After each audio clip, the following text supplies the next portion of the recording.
Okay, a lot of them, a lot of you are, that's great. How many of you are mobile application developers? Okay, cool, nice. So it's not only for web, it's for every application developer, but I will be mainly focusing on web because web is everywhere. Cool. So before starting, I'll give you a brief introduction about myself. I am a 4th year student at SPIT. I'm a GitHub campus expert. I'm a Mozillian. I'm a Gatsby contributor. I love Gatsby. So if you want to talk about Gatsby, I can go on it for the whole day. I'm a Flutter Vadodara co-organizer. It's a community of Flutter in Vadodara that we started, and I'm a DSC lead for my college. Yeah. So before starting, I just wanted to know how many of you know what accessibility is? Okay. No one from the audience knows what accessibility is. Cool, no issues. I've got some stickers. If you guys have some answers, go ahead. These are very rare stickers from GitHub, so I'll give it to you if you answer. So basically, accessibility is making your application more accessible, more available to the people. Not just the normal people, but people who are especially challenged, right? So think of it web as a library, a public library where we get all the information we want, right? If I want to get information about like what is Google, so there is a encyclopedia in the library. I'll go there, I'll search through it, and okay, this is Google. I'll get all the information about Google. What is Google Corporation, right? But here is a problem. What if I cannot see properly? What if I'm partially blind? What will I do then? Because the text in the books, the text cannot be zoomed, right? We cannot scale the text, and it becomes difficult for me to read. Let's take another example. This library is very enhanced library. They even have audiobooks, and the information that I am looking for is only available on the audiobooks. But again, I have a disability. I cannot hear properly. So this again becomes a barrier for me because I want the information, but it's not available to me, right?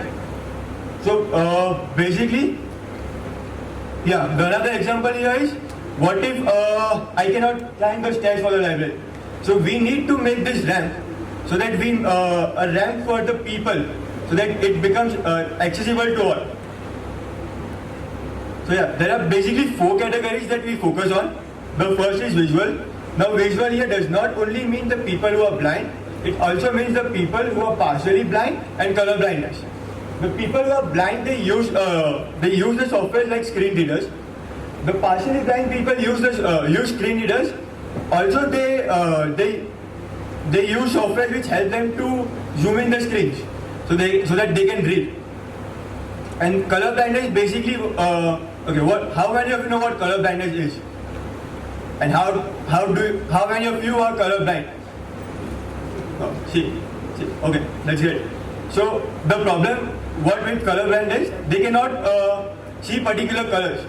And this creates a problem with contrast. So if I have a red and green, I have a color in background color in red, and the text is in green, it becomes very difficult for these people to read the text, to gain the information. The next is audio. So a lot of us watch YouTube videos, we listen to podcasts and all that. But what about the people who are deaf or are partially deaf? So what can we do for them? So for videos and audios, we need to have transcripts for them, so that they can also get the information that they are looking for, and they don't miss out on that. And the third one is motor disability. So motor disability does not only mean that you have to be on the wheelchair. There are people who cannot just move their hands, so it becomes difficult for them to use the keyboard and the mouse at the same time, like we normally do. So these kind of people, they use only they either use only the mouse or the keyboard, right? So we need to make our applications as efficient that they can use either the mouse, either they can use an application with mouse or only through the keyboard. And the fourth one is cognitive disability. Cognitive disability basically relates to something like dyslexia, autism, where people find it difficult to understand a particular thing. They find it like if for dyslexia, the people find it very difficult to understand a long series of text. So make your websites the content break the content, have more images that are related to the content. But why? Why should I as a developer? Why should you as a developer make it accessible? Right? It sometimes occurs to me, okay, there are people who are specially challenged, but why should we care? Right? So there are 15% of the world population are specially challenged people. So that's a huge amount. That's like more than 1 billion people of the world. So imagine 1 billion people are not able to receive the information you are trying to provide. Right? And we are the next generation. We are the next generation of developers. So it becomes our responsibility to make it accessible to all. So the standards that one should follow while making the websites accessible, these standards are given by World Wide Web Consortium. World Wide Web Consortium is more or less a governing body that governs the web. Yeah. So they came up with basically 3 standards. The first is WCAG, that is Web Content Accessibility Guidance. This is basically related to the content that we as content developers put. Like if we are putting up a video, so we need to make sure that we are providing transcript for the video. If we are providing contextual textual content, so we need to make sure that it's efficient, it is understandable by all. Yeah. The other is ATAG, that is Authoring Tool Accessibility Guidance.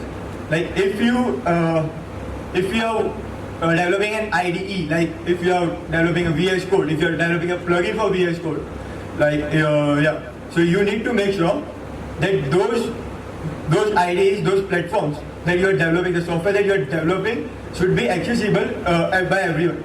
So like there are people in Google, in Microsoft, in Mozilla that they are specially challenged people and they are employed there.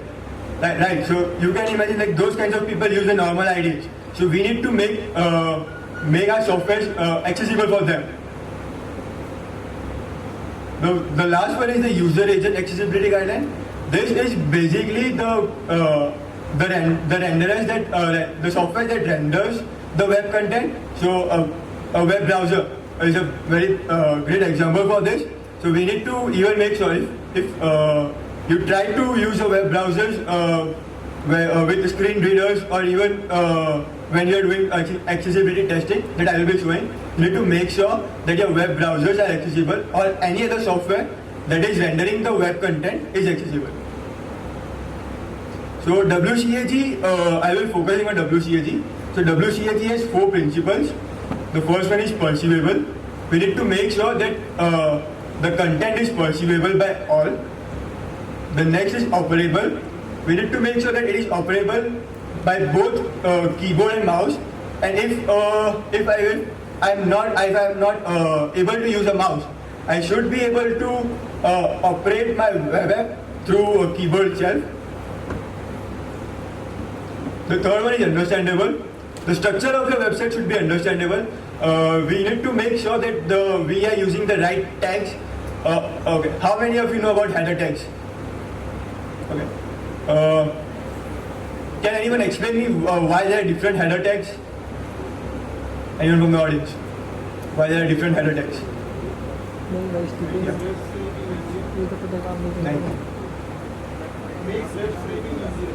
Web scraping easier. Can you give a bit more detail about it? How it makes it easier?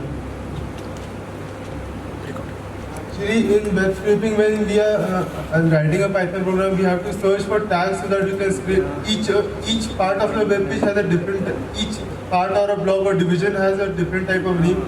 And if we want to access that part, we have to look for the particular tag in that HTML content of the web page. So that you can scrape it. Yeah, so from the package there. Okay, no issues. Yeah.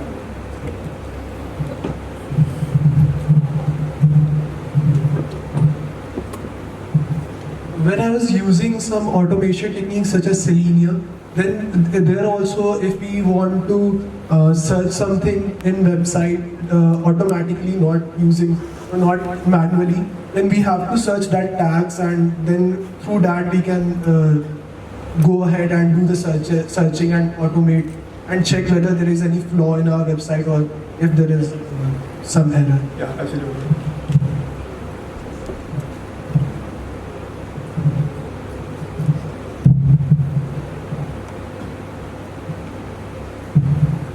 Even for vulnerability testing, if we try bug suits on something, they basically test the header tags of all the websites we visit to. That can be a useful element. Okay. Why there are different header tags?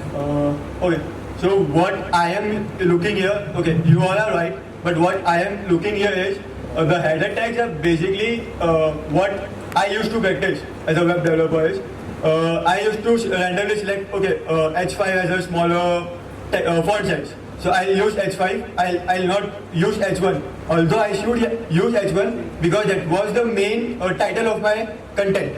But I went with H5, and in that content, in that own body, I then use H1. What this does is this breaks the structure of the website. Because H1 for the screen readers is the main title. Right, it's the headings is the main title. And then below that comes H2.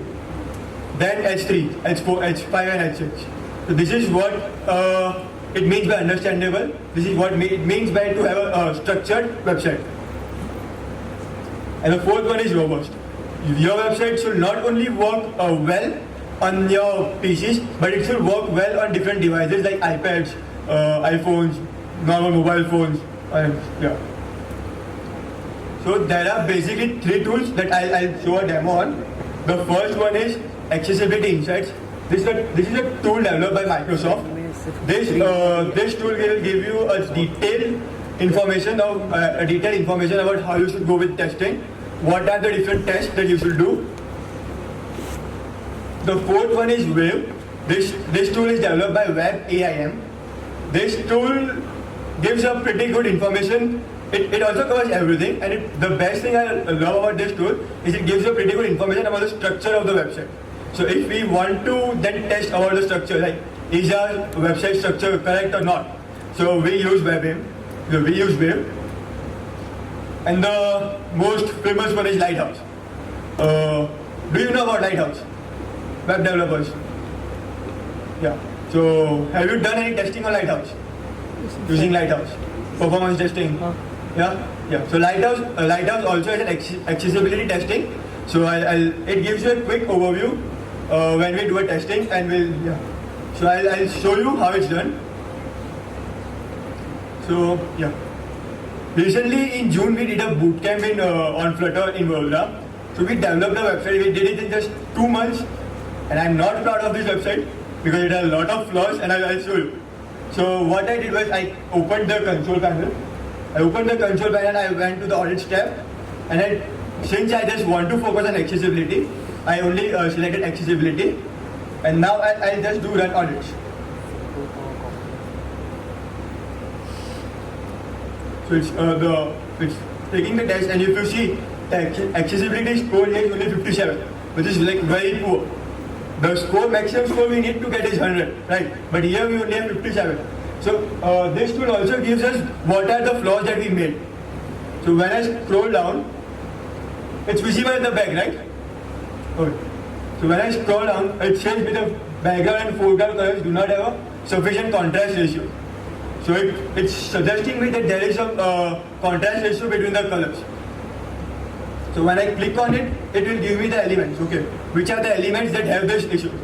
I can directly select that element, go to that element, and here I can see the CSS for that element, right? Now I'll select the color, and if you see, there is a contrast ratio that they are showing.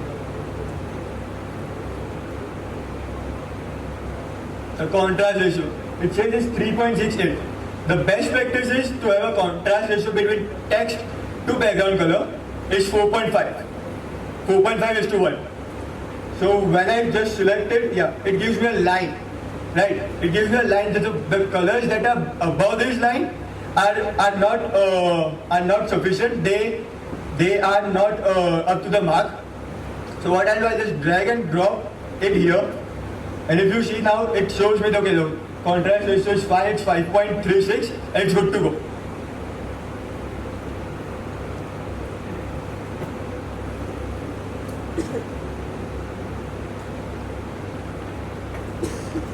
Another mistake that we did was we used ID attributes multiple times. Now, if you are a web developer, you know that ID attributes can be used only once, right? We cannot use it multiple times. For that, we need to use class. But again, we made a mistake. We didn't realize we were making this mistake while developing the website. So make sure that you are following the best HTML practices. Yeah, internationalization and localization is again a part of accessibility. They go hand in hand. We need to make sure that we are adding the attributes, the correct attributes, so that the screen readers can infer, okay, this website is using this language. Because what happens is, if I am a Chinese, right? So the software that I am using will by default only be set to a Chinese language. So it will not be able to infer my language, the website's language that I have put on. So I need to make sure that I put this language attribute on a website so that the screen does know, okay, this website is in English language, so you need the screen reader needs to use the English part. Yeah. Image elements do not have alt attributes. We forgot to put alternate attributes to the image element. The alternate attribute not only helps to make it more accessible, but it also helps when you are working when your website is being used in a low network area. So when your image does not get load, the alt attributes get rendered on the screen. So if I am putting if here we are putting an image of Pooja Bhome, she was the speaker we had at the bootcamp. But if I am not putting okay, this is the image of Pooja Bhome, or that's the name Pooja Bhome, right? What happens is the image does not appear, and this is a very bad practice because there is a survey which runs and it says that if your content does not get loaded within 3 seconds, users leave your website, and we often do that. If the website does not show any content, we just close it. We don't want to use it. Yeah. So that's what it does. Also, the alt attribute gives information to the person who is using screen readers. So the screen readers read, okay, now how will a blind person or a partially blind person will know, okay, this is an image of a particular person, or this is an image of a particular thing. So the alt attribute gives that information. Yeah. Links do not have a discriminable name. So I'll show you. Yeah. How many of you have used icons like this in your websites or anything? Okay. Have you ever wondered how will these icons be read by a screen reader? No, right? We haven't wondered. But the screen readers again.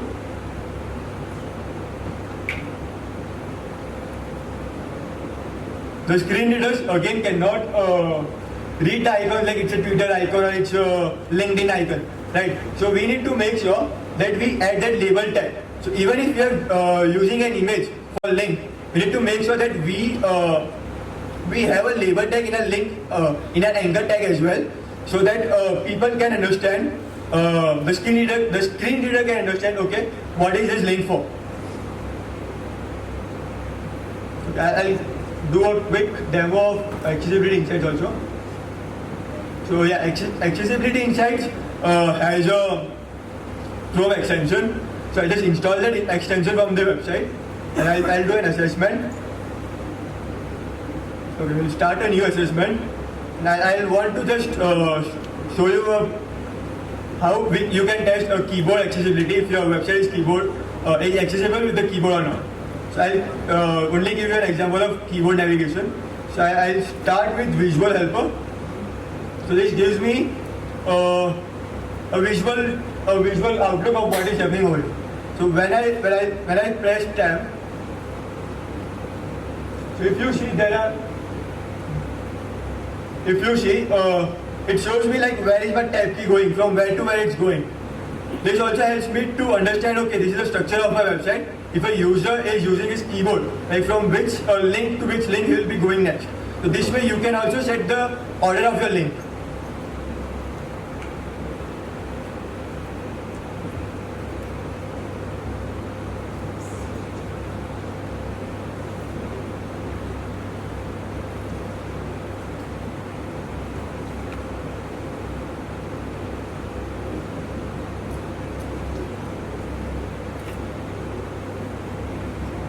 Since I have only 9 minutes and it's not working, I'll move ahead.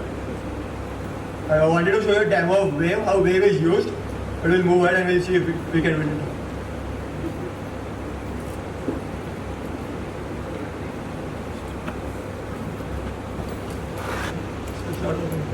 Yeah. Okay, it's taking time, we'll move ahead. We'll do it later. So as I talked about having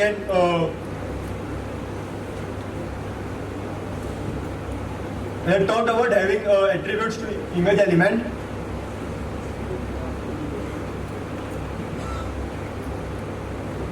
This is the mistake we do. We forget to add the alt tab, and this is the best practice that we should do.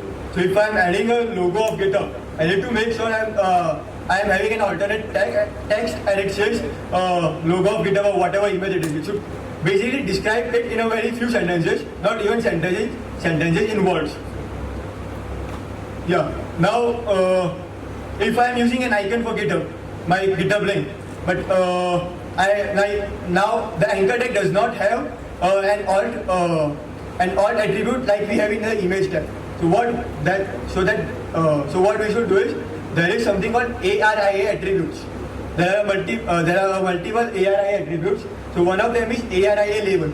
So this basically gives the label attribute to the link. So yeah, GitHub profile link. So that is what I've added over here. So that people can understand, okay, this is the link for my GitHub profile, and if they want to go, they can move ahead with it. So a few quick tips.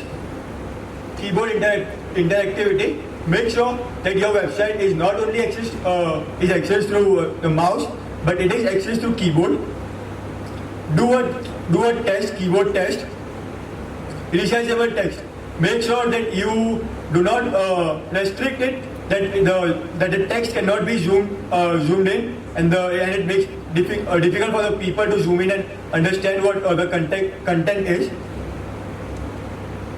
Color contrast, make sure you use the proper color. You check that the color contrast is between 4.5:1.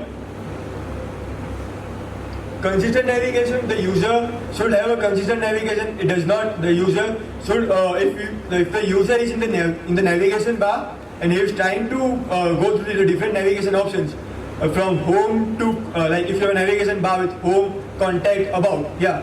So if I want to go to about, I should be able to go from home, contact, and then about. It should not be like if I go to home, then when I click the tab link, tab key, I go to some different page, the different link on the website, and then I get redirected to contact and then about. Make sure it's consistent. And alternate text. Never forget to have alternate text. Make it a best practice to use alternate text. And the last and very most important is semantic HTML. Semantic HTML is basically using the HTML tags. Like if we want to use a button on a website, make sure you are using a button tag and not a div tag to make a button and then add a function and all that stuff. Make sure you are using a button tag. If any of you cannot use a button tag and you have to use a div tag, make sure you are using the right attributes. You are giving it a role that the screen readers can understand. Okay, what kind of role this div has. Another is form. Never always include this form tag whenever you are using an input label or submit button. Label. Never forget to have a label to your input element. because a user cannot understand what it is. Even if you put a placeholder, the screen readers cannot read the placeholders. So we need to make sure that the screen readers can help the people understand what is this input element for. These are just the basic. There are other HTML attributes like the NAV attribute, the NAV tag, the main tag. The semantic HTML is like Ganesh guy tunde और Sacred Games. कभी कभी लगता है police भगवान है. So I'll end with this. Accessibility is not an additional feature; it is a necessity. So make sure you don't consider accessibility is an additional feature, and you are like, okay, I'll add those attributes when I'm done with the production. No, never do that. In your development phase, make sure you are consistent. You are keeping in mind that you are adding those accessibility attributes, those features. Thank you.